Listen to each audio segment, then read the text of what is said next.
Final game of the Sixers road trip. They end things in New York as they take on Jalen Brunson and the New York Knicks. Welcome to the PHLY Sixers pregame show, live from the Xfinity Lounge. We are presented by Bet365, whatever the moment's never ordinary. At Bet365, along with Derek, Kyle, I'm Devon. Bree is back with us live in studio. Yeah. All of you with us hanging out on the Saturday night. We appreciate it. Thanks for kicking it with us this weekend. It's cold outside. You might as well be in anyway. Turn us on and get ready for the Sixers going for win number 3 in a row and their second potentially against the Knicks in 2 games as they close out this 5-game trip. Would be a big win for the basketball team. Can they get it done? We'll talk about the pregame picks a little bit later, courtesy of Bet365. Our starters are out. We'll get to them soon. And we'll talk a little bit more about the Sixers, Knicks in general, maybe even flashback a little bit to the Sixers win against the Knicks in late December as they pick up a big win in the front end of a back-to-back for the Sixers that night when Tyrese Maxey returned. But 3 in a row, Derek, as they start things off here against the New York Knicks, 7:30 tip time. Knicks on the second night of a back-to-back. They lose to the Hawks. Kind of blown out to the Hawks yesterday, but lose to the Hawks yesterday, second night of a back-to-back for them. And the Sixers, though, coming in once again where they have all of their guys available to them in a big game right here against the New York Knicks. Sitting at 18-14, we talked about, hey, 3-2 in general to start off. We didn't expect it to be 2 of the last 2. We thought it might be the first 2 where they took care of business, but here we are, still have a chance to go 3-2. How do you look at this one? What do they need to do? How could this play out for a victory? Yeah, I mean, look, I think they have a chance to go 3-2 on this trip. Like whenever we've talked about back-to-backs a lot, it is a tough, it's not exactly the longest travel back-to-back in the world, but it's still a back-to-back. You're playing 2 games in the span of 22 or 24 hours. They have a chance in this one. I think it's going to be a pretty good stress test on their defense and some of that defensive improvement that we have seen.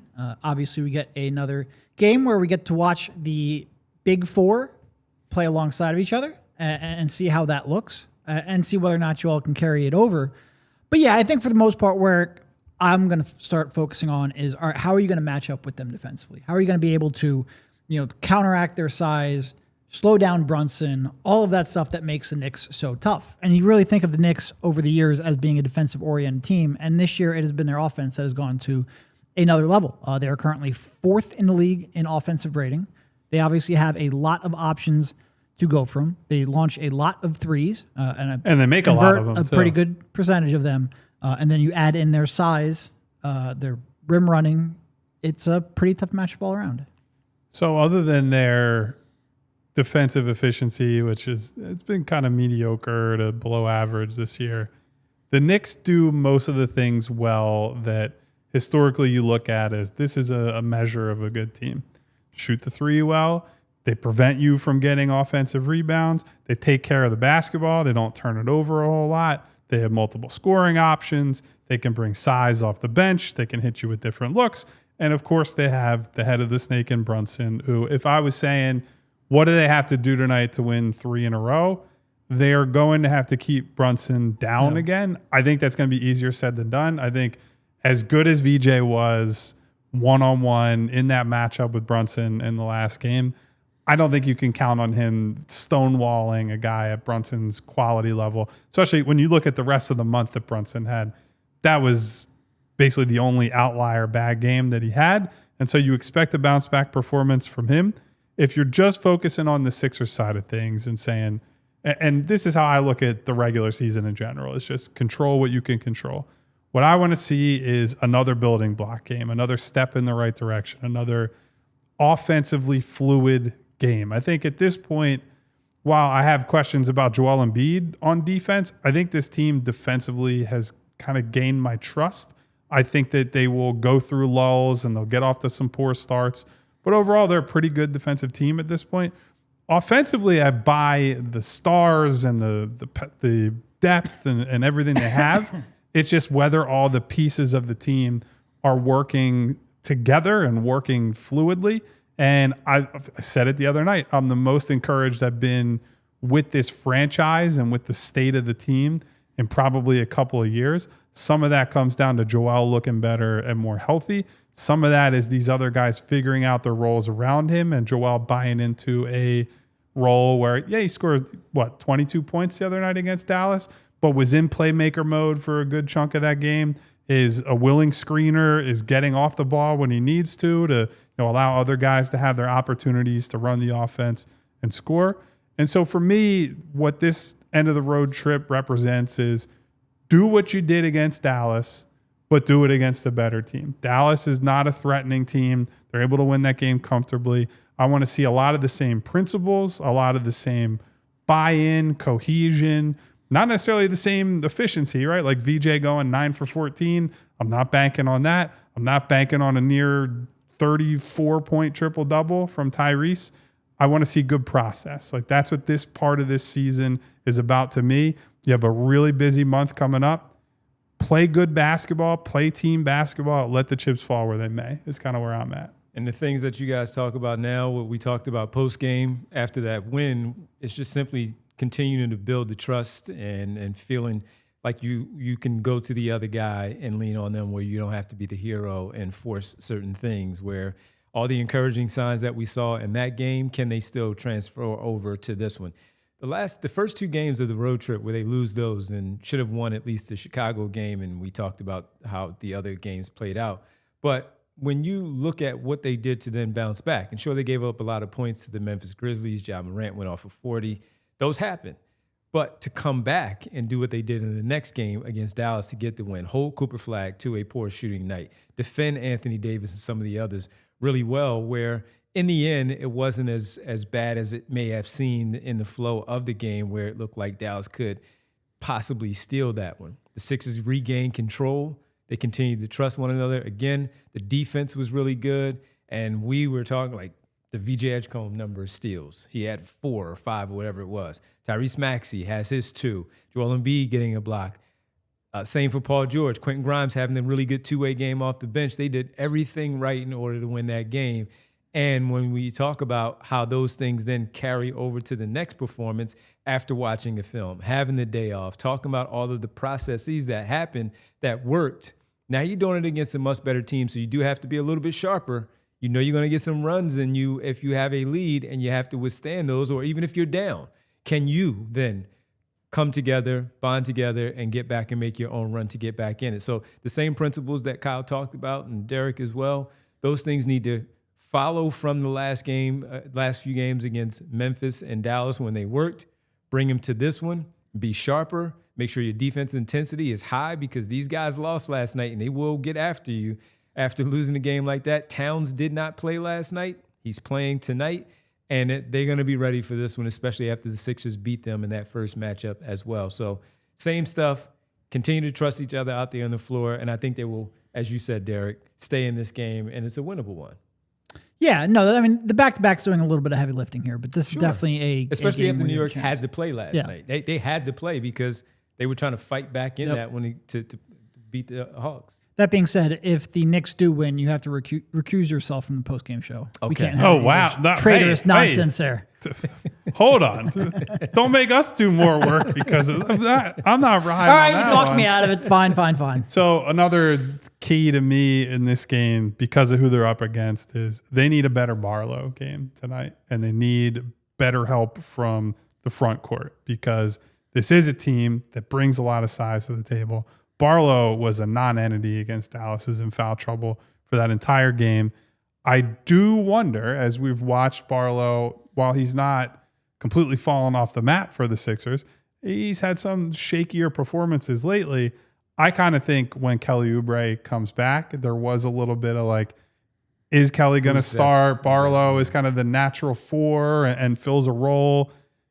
I think Kelly is walking back into that starting job as long as he's healthy enough to play the amount of minutes he needs to at this point, just because Barlow's run of form right now is not good. But that's immaterial in this game. Kelly's not there. So Barlow has a real important opportunity for the team, but also individually to say, like, that work I did early in the season leading up to maybe this last week and a half or so, that's important too. So I want to see Barlow stay out of foul trouble, number one, because that was a big issue the other night.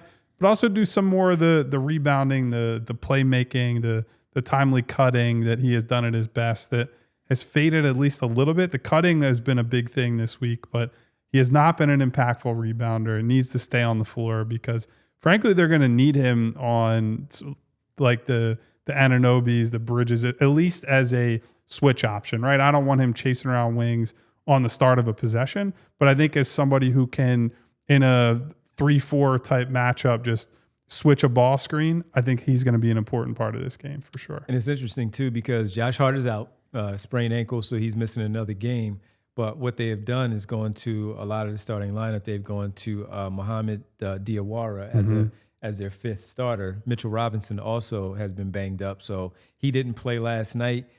Initially, it was he wasn't going to play in one of the two games of the back-to-back. He did not play last night.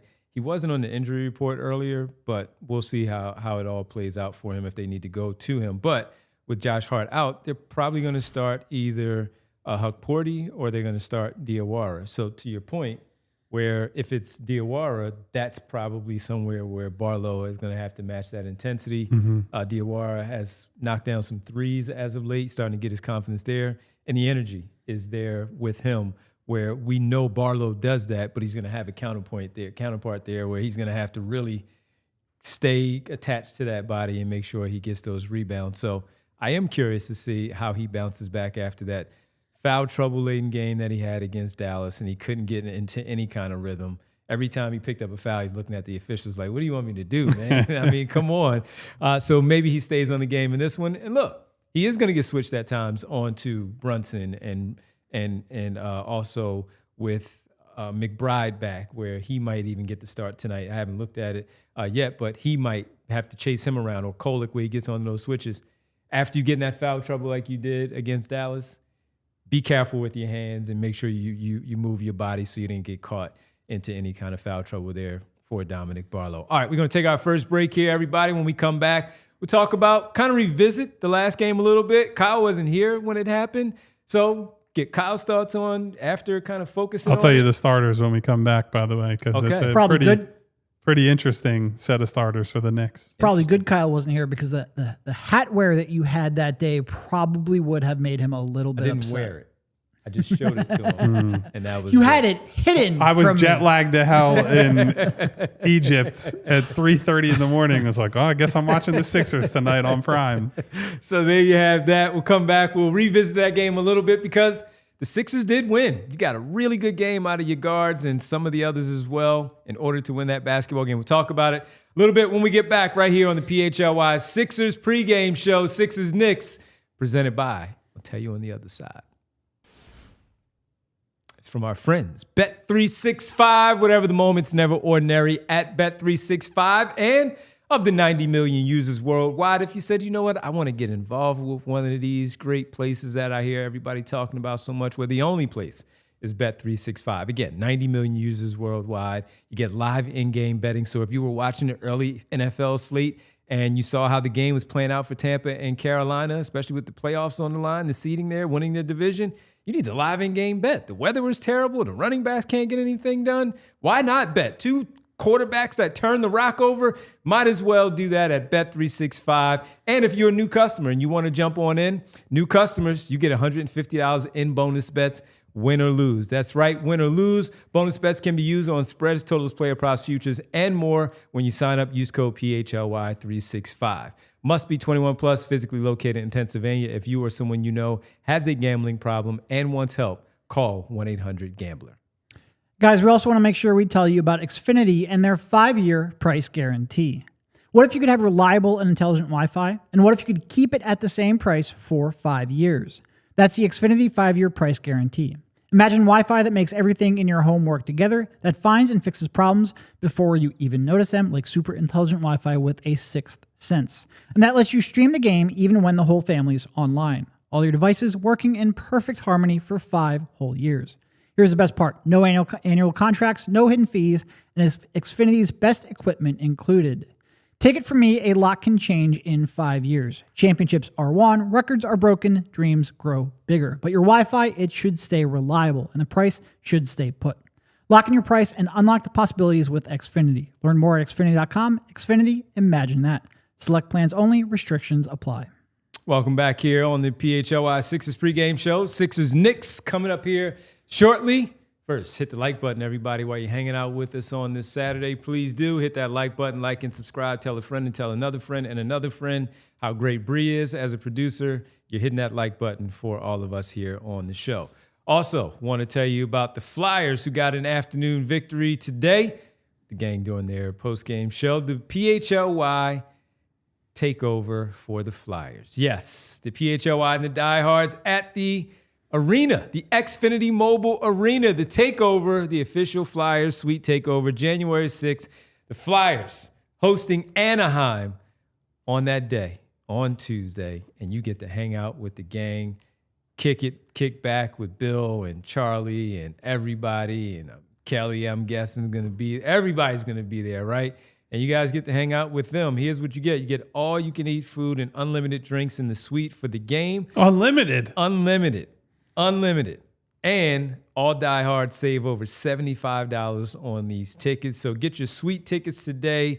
Flyers Ducks on Tuesday from the suite. Yes, PHLY has purchased 200 tickets for veterans to attend Flyers games along with the lower suite level as well. So everybody go hang out. Flyers takeover on Tuesday. Flyers Ducks at the Xfinity Mobile Arena. All right, let's get to the game that took place just a few weeks ago when the Knicks and the Sixers went at it. Sixers on the back-to-back. They had the first game of the back-to-back. The Sixers won 116-107 in that game. Tyrese Maxey came back. That's when he was ill. He came back. That was the 19th. Came back, dropped 30. Andre Drummond had 13 boards in that game. Towns with 22. Mitchell Robinson had a double-double. He was dominant on the glass, like Kyle was talking about, needing help on the boards. But it was really the story of Tyrese Maxey, VJ Edgecombe. Paul George was in that game and shot 2 for 10, and they still won the basketball game. So, Kyle, even though you weren't there, I know you always go back and you look at stuff. You were watching it from Egypt. Very delirious and jet lagged, but I was watching it.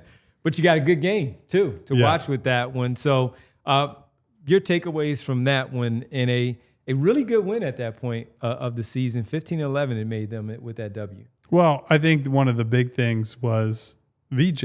That was, I think, I don't want to call it his coming out party, because when you open your career with one of the greatest debut games in the history of rookies, I think that is probably your coming out party. But there was a lull in his season where it felt like while he was still performing and helping them win, he was not in the national consciousness in the same way that Cooper Flagg was, where he's dropping a 40 ball, and Con Knipple is dropping consistent 20-point performances. Mm-hmm. Derek Queen is coming to the forefront.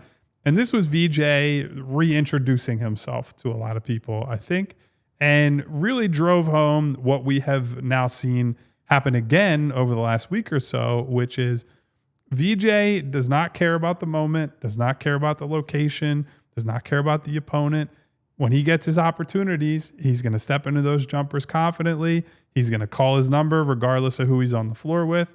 And so having him and Maxey as the night-to-night building blocks, even as you don't know what you're getting from Paul George, even as you don't know whether Joel Embiid is going to play or not, it's such a powerful thing.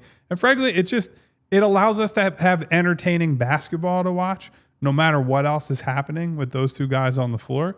And the other part of it is he did all that. He was the crunch time player for the Sixers, having chased around Jalen Brunson for a huge chunk of that game, kept Brunson from getting going, and really, to me, offered a preview of this is what it might look like on a more consistent basis for VJ in a couple years from now, where you can't expect him to be scoring 20 plus and locking down all NBA, all-star type players on a night-to-night basis. But the fact that he has that within him already as a 20-year-old rookie says, as the years go by, as he gets stronger, as he develops the skill set, the skill base, it's going to get easier and easier, and games like that will become more of a regularity. So that was the biggest thing that jumped out at me. I know that Tyrese was the leading scorer, and obviously he helped carry them to that victory. But VJ's performance in that game put, I think, a lot of people back on notice, and he has only built on that since that game. By the way, Jalen shot 7 for 22 in that game where VJ defended him for most of the night. No, and it really was like the 23 or whatever that VJ scored was great. And Kyle's right. Like he had a little bit of a down period. He had a pretty good game against Atlanta the game before, but for the most part, like he had a stretch where he was struggling a little bit offensively. So the coming out party offensively was nice, but the defense was really what I took notice of during that game, because Brunson is just a kind of guard with so much, I will very politely call it craft, but you all know what I'm actually talking about. And so many misdirection moves, and with the shot and the ability to come off of a screen, he should terrorize a young defensive guard. Like, I don't care how good you are, how many physical tools you have, you usually get beat by guys like that. He usually gets you in compromised positions. And VJ did an incredible job of not just getting through screens, not just moving his feet to stay in front of him, but not biting for most of the BS that Jalen Brunson lives off of. It was a really impressive defensive performance. And Kyle's right. Like, as a 20-year-old, he's not going to have that every night because it's almost impossible to be that consistent defensively, but that he has it in him. And that, quite frankly, we see that more often than not, maybe not to that level, but certainly a plus defender more often than not, is a really incredible sign. But that was absolutely like a proof of concept game of like, this is what this kid could be in a couple of years on a night-to-night basis, and how dominant he could be on both sides of the floor. It was a really good, it might have been his best defensive performance of the season. Staying grounded, not going for the ball fakes, where, to your point, the craftiness with some of the other things, but even the main ones that we've gotten on VJ with so far through his career of being antsy and jumping for the ball fake, and then they just lean into him like we see so often in the NBA, including Brunson, and he didn't go for it that evening, and he was very poised, he was under control, and as he really settled in early, you could just see it, the confidence is building throughout the entire game. Hitting 3 for 6 from 3 that night. He was pretty efficient, 10 for 18 overall. Had a nice finish at the rim pretty late where it helped out. And the punch, again, of he and Tyrese Maxey that night where Maxey was coming back from the injury, first game back. Joel Embiid wasn't playing. Paul George off night. You needed someone, I'll talk about the offense, that was a secondary guy, the Robin to the Batman of Tyrese Maxey, and it was Edgecombe. So to Kyle's point and to Derek's point of giving us a glimpse of what's to come once he's in the year for 2-3 years. I mean, hell, he's already 32 games into his career, and we're looking at what's he going to look like at game number 56 instead of 156 because of how good he has been and quick learner that he is, that he's done these things. And I think one of the other things that we talked about, Derek, that night in the moment was how we've seen so many people in the Garden kind of turtle up in their first game in the Garden as a pro. We don't talk about college as a pro. He did not do that. Mm-hmm. He relished. I know another prospect who had a rough game at the Garden last year, whose name I won't say. He relished. I know Derek knows the game I'm talking about too. He relished in that opportunity, and he stepped up in the moment in the Garden and did all of that against that basketball team. So it was really impressive of what he did. And also, not just him, but in that game as a team, I mean, look back at the numbers. I knew it was really crazy, like 50-something, 57-36 on the glass. And the Sixers still won. That was impressive. All right? That's really tough to do, impressive. Man. To lose the possession battle that handily is yes, pretty rough. Yes, but they were 17 for 41 from 3 that night as well, where VJ made his 3, Tyrese Maxey made it 6 for 12 on the night. Drummond was 3 for 4 that Sniper. evening. Yeah, right. 3 for 4, and then you had a couple of guys off the bench. Grimes hit 1, McCain. Justin Edwards had 2, made his first 2.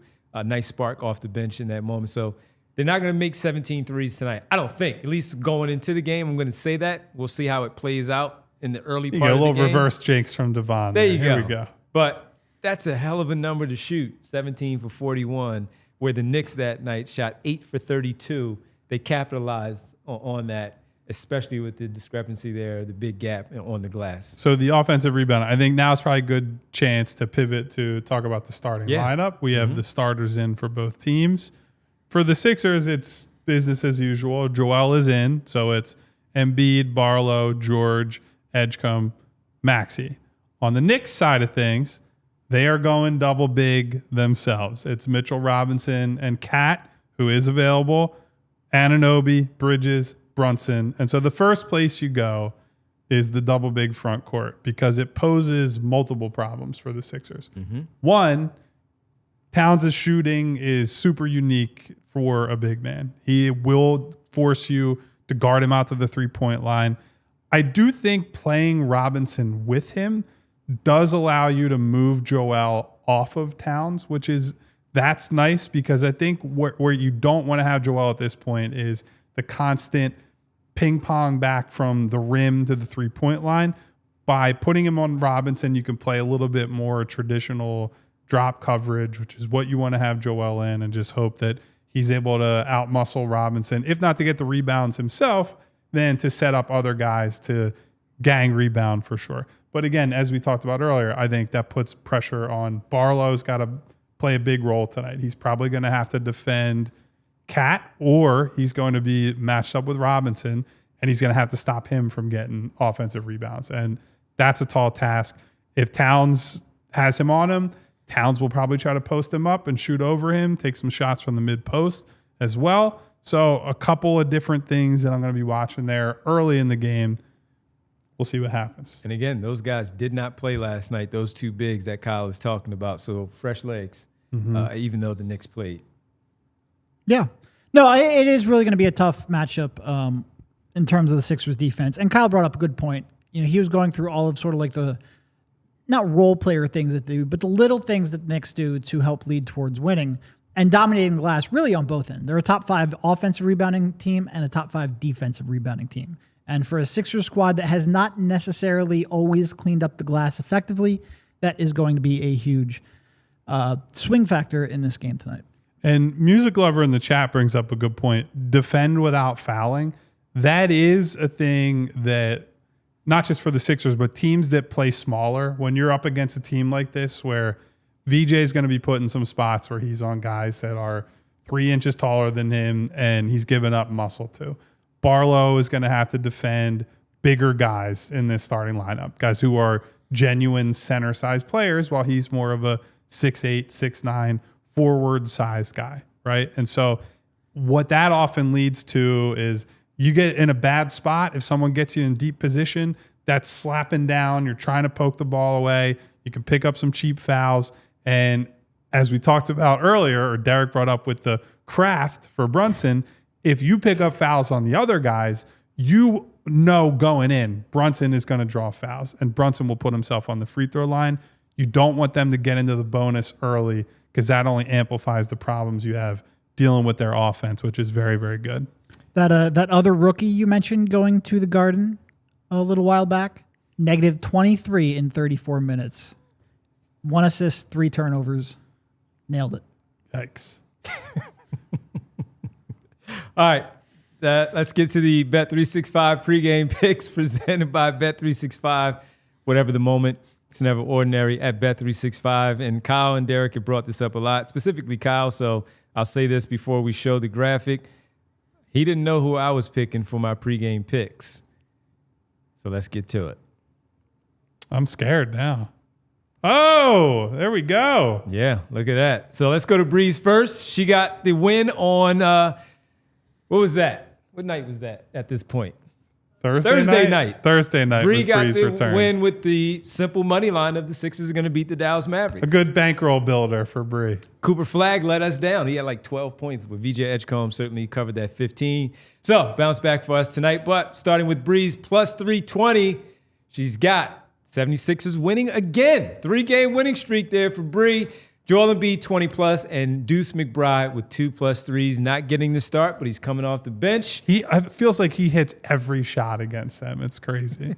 Yes, that's a plus 320 at Bet365 in mine. I just went with the 2 at plus 200. Barlow having a better game, bouncing back and getting 5 rebounds.